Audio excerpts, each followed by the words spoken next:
Hello and welcome to this edition of Tour Confidential on Golf.com, presented by FootJoy, the #1 shoe in golf. I'm Jessica Marksbury, joined today in our New York City studio by Golf Magazine's Alan Bastable and Golf Magazine contributing writer Josh Sens via Skype. Jordan Spieth survived a three-man playoff to win his second PGA Tour event at the Valspar Championship over the weekend. And Josh, he took down Patrick Reed and Tour veteran Sean O'Hair. But Patrick Reed and Jordan Spieth are two of the most exciting young players on tour. If you had to choose just one, who has the brighter future? That's sort of a Coke or Pepsi question there. It's pretty much of a toss-up. But as we've seen with so many other guys, I think a lot of it comes down to what happens off the course, whose life stays on track more smoothly, who stays in better shape, who has things in greater balance. I think all things considered, I'd probably give a slight edge to Spieth, but you know, another factor to consider is that if you look at the sort of the popularity of the player and the public image of the player, Spieth is going to have a brighter future as well. Reed is just going to have a hard time shaking that image that he's built up early. But on the course, man, that's too close to call.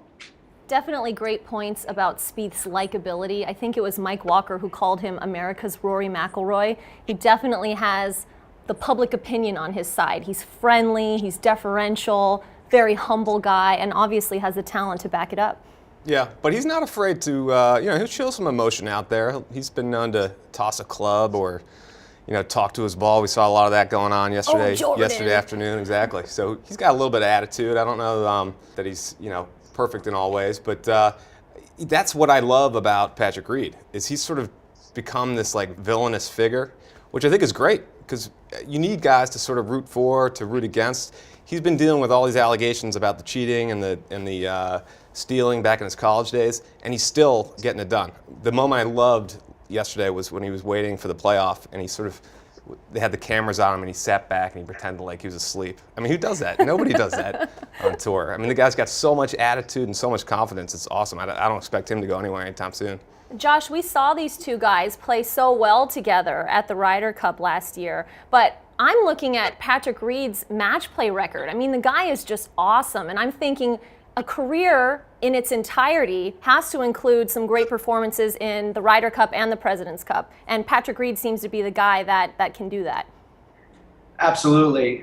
It's high time we came up with a nickname for this guy. I don't know what it's going to be. I'm going to look to Alan to come up with something clever here, but something with that assassin's character that he showed at the Ryder Cup, and the kind of, as Alan said, the disregard for whether people like him or not. You got to love it, and that's key to being a guy who's a killer on the course.